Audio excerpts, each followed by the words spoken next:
who's waiting for you to come down. All right, happy Monday, I guess. As a reminder, tomorrow the Secretary General will be speaking to the General Assembly in an informal meeting on his outlook for 2018. And as mentioned to you earlier, he will then hold a press conference in this very room, and we expect that to start around 12:45, but do give us a bit of leeway. And since the boss will be speaking tomorrow, we will not be briefing at noon. Senior personnel appointment. Today, the Secretary General is appointing Biens Gawanas of Namibia as his new special advisor on Africa.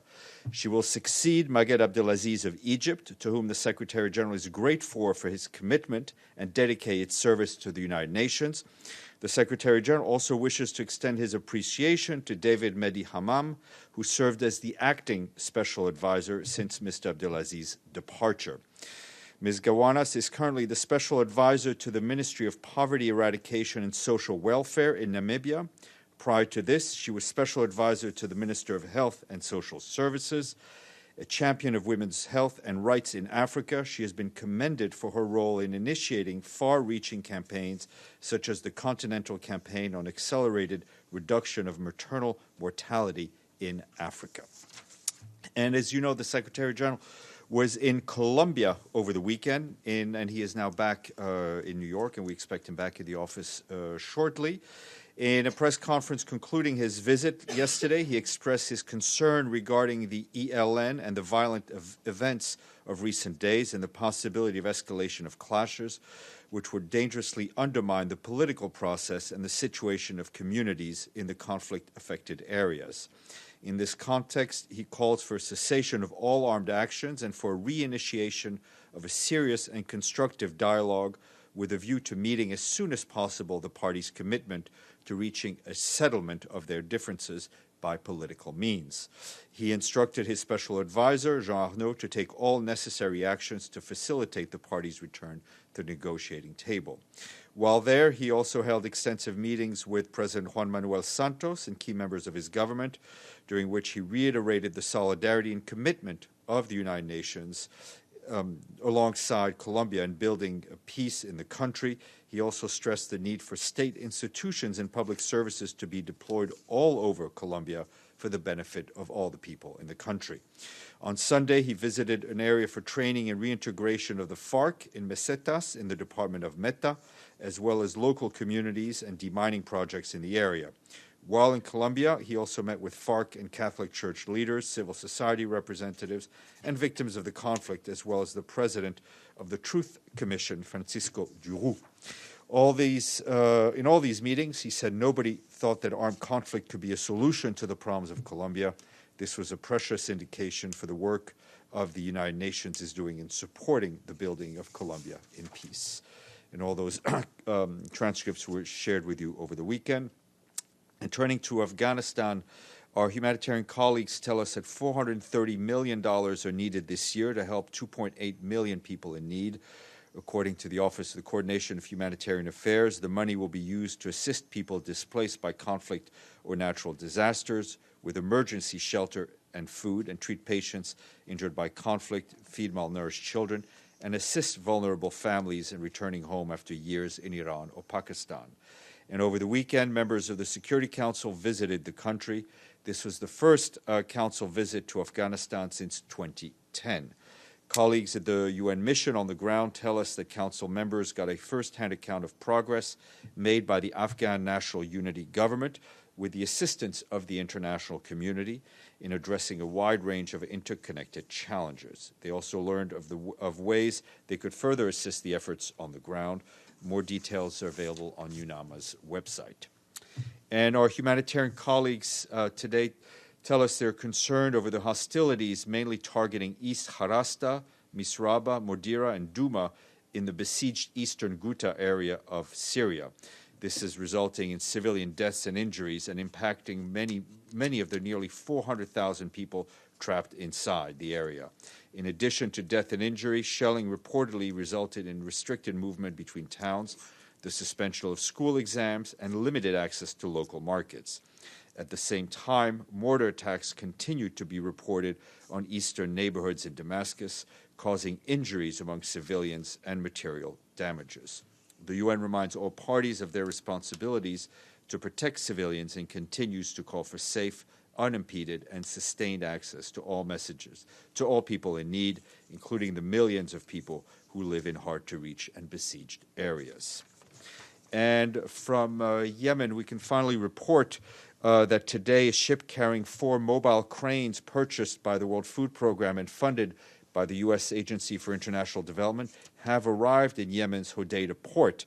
This will allow for faster delivery of relief items for Yemeni families in the grips of the world's biggest hunger crisis.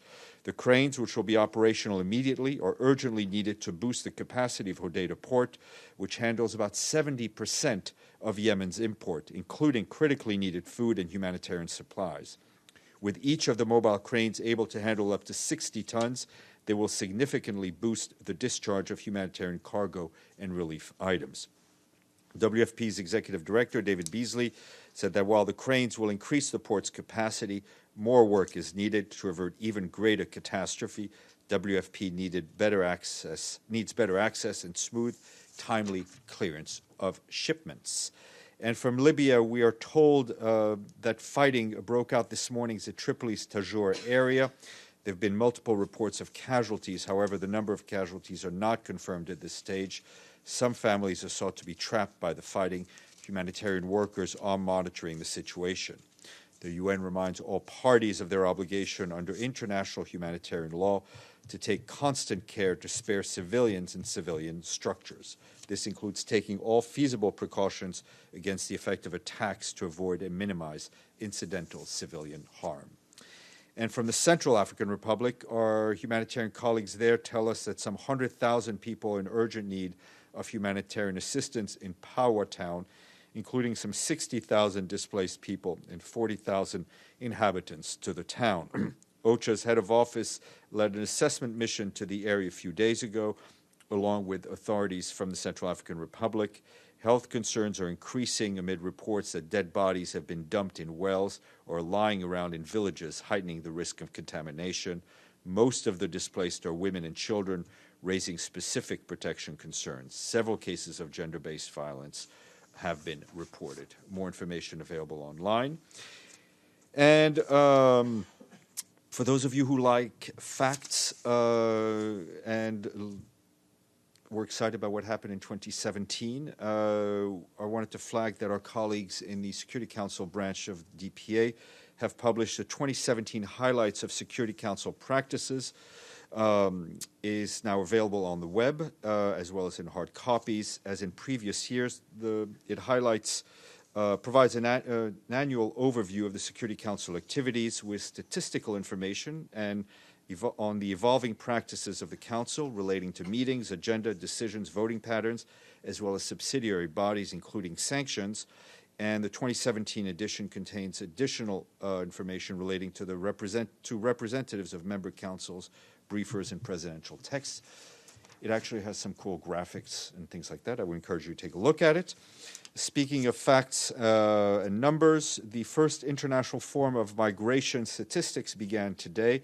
The forum is organized jointly by the UN Migration Agency, the UN Department of Economic and Social Affairs, and the OECD, and it will gather close to 700 statisticians, researchers, and policymakers, representatives from civil societies. Participants will discuss how to improve existing data collection to better understand global migration trends, drivers, and impacts, and support policy evaluation. More information on the IOM. And for those of you who are on vacation or being a tourist, you will know that our colleagues at the World Tourism Organization today said that international tourist arrivals in 2017 grew by 7% for a total of 1.3 billion tourists. This is the highest annual growth rate in 7 years. The agency said this was mostly due to global economic upswing and added it expects growth to continue in 2018, though a more sustainable pace of around 4%. Europe and Africa had the highest growth rates of 8%, followed by Asia and the Pacific with a 6% growth. But we're gathered in this room not as tourists. We're working, so I'll answer your questions. Madame. Stephane, just on HODEIDAH, can you tell us what the latest is on access? The reason being, obviously, it's good to have cranes, but will they actually be offloading much? Yes, there'll be. I think we had an update last week on the number of ships, but obviously this is to offload, obviously, humanitarian cargo, which is sent by the UN, and also, very importantly, the commercial cargo that is cleared to arrive in HODEIDAH. The problem that we'd had is that the facilities in the port did not enable us to offload and to absorb a greater capacity of ships. So I'll get you the updated number of ships, but it's obviously a very important development, and we've been waiting, and more importantly, the people of Yemen have been waiting for the arrival of these cranes for some time. Olga, and then Matthew.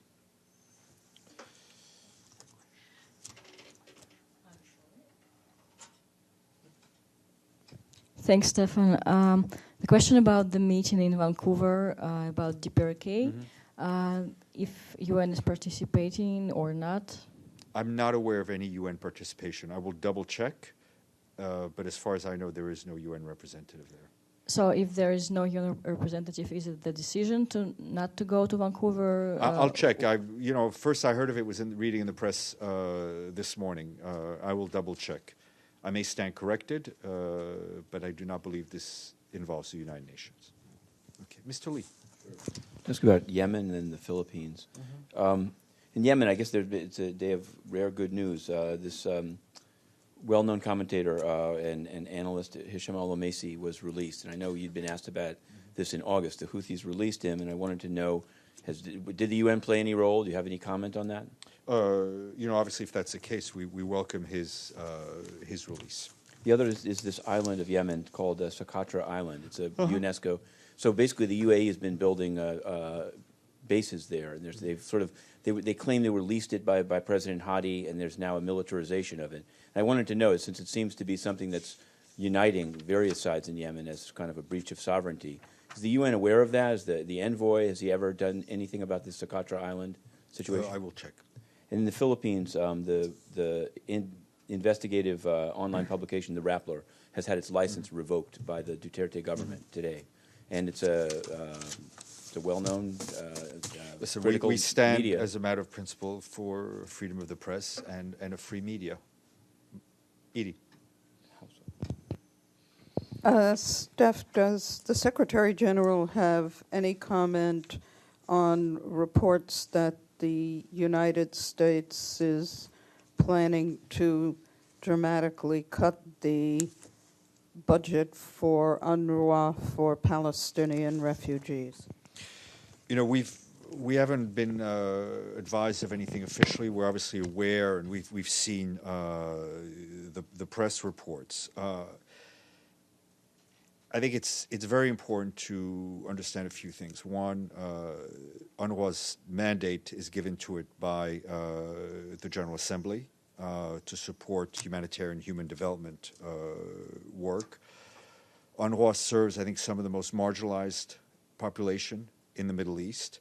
And I think its presence through its activities and its presence through health, education, and humanitarian help is a force for stabilization in a very volatile area. Yeah. Just to follow up, it looks like it's going to be 60 million that's going to be cut instead of 125. Is that a gap, for instance, that other countries could cover? I keep in my head what the Secretary General tells me to say, which is never to comment on things that have not happened. So our position on UNRWA, I've just stated, we'll obviously wait to see what the actual number is. The United States is a major funder of UNRWA. We've always appreciated its contributions. The fact is that UNRWA's work is critical, and if any donor severely cuts its contributions, we will have to find other sources. Sir. Hi, Steph. What is the UN's position on Palestinian President Mahmoud Abbas's statement on Sunday that he would only accept a broad international panel to broker any peace deal, basically undercutting the US's role as chief mediator? I have no particular comment on what President Abbas said, except to say that for us, what is critical is that there be negotiations between the parties leading to a two-state solution based on all relevant Security Council resolutions. Yes, sir. Thanasis with Antenna TV Greece. Stephane, there will be a new round of negotiation for the name issue of firearm next Wednesday. How does Secretary General comment this round, and what does he expect from the discussions? Thank you. Look, these are discussions that have been going on for quite a long time. They're very delicate discussions, as we know. I don't want to prejudge the outcome. We obviously welcome the fact that the parties will be meeting with Mr. Nimitz, and we'll keep you updated on the outcome. You can try. I'm just wondering if you think can you qualify if you think there could be a breakthrough on the name, and do you have any ideas about what the name could be? Nice try. No. And, here we deal with a lot of issues that have been on our agenda for a long time. So let's wait. It's always good when people talk. Let's wait to see what happens. Okay, then Matthew. Another question on the Middle East. There was a statement from Russian Minister of Foreign Affairs that he said that he expects that the Middle East Quartet might meet very soon. Any indications from the UN that such meeting can take place, and when? We've checked. We'll try to get back to you if we have an update. Mr. Lee. Sure.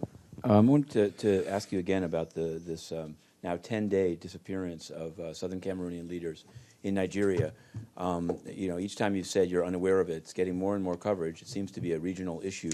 And I noticed that the Deputy Secretary General, now it says she's on leave. She was there for a week in Nigeria, and I'm just wondering to ask you again, in that week, did she find the time to ask the Nigerian government? If I have anything on this, I will share it with you. Is Mr. Fall doing anything? I mean, I don't know if I have something to share with you, I will. And I wanted to ask you also, the magistrates in France have officially today closed the case on the Senghera sexual abuse matter, saying there's a quote where they say that the statements of the alleged victims were inconsistent, therefore no one can be held accountable.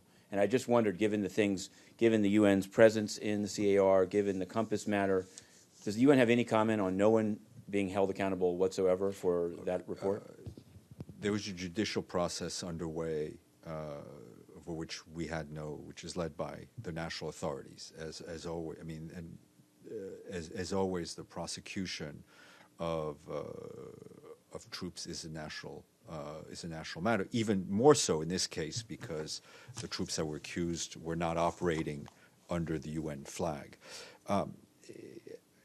It's difficult for us to comment without having access to the files. Obviously, I think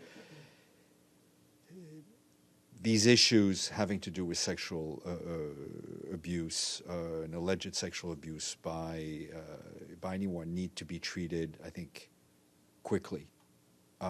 So I think the more time elapses between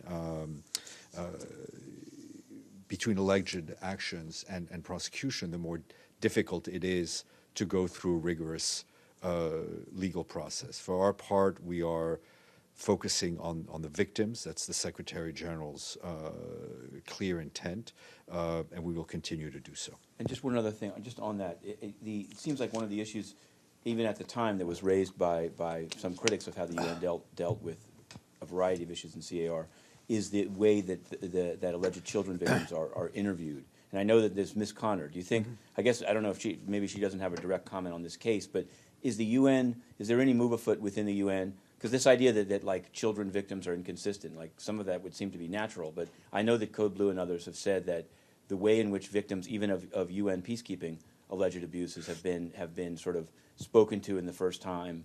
I think we take great care when interviewing victims to ensure that people are not traumatized the second time. Yes. Reports on the weekend of the U.S.-led coalition training a border security force in Syria, and Turkey reacted quite strongly to that. Do you have any concerns? No, I have no particular comment on that. Thank you.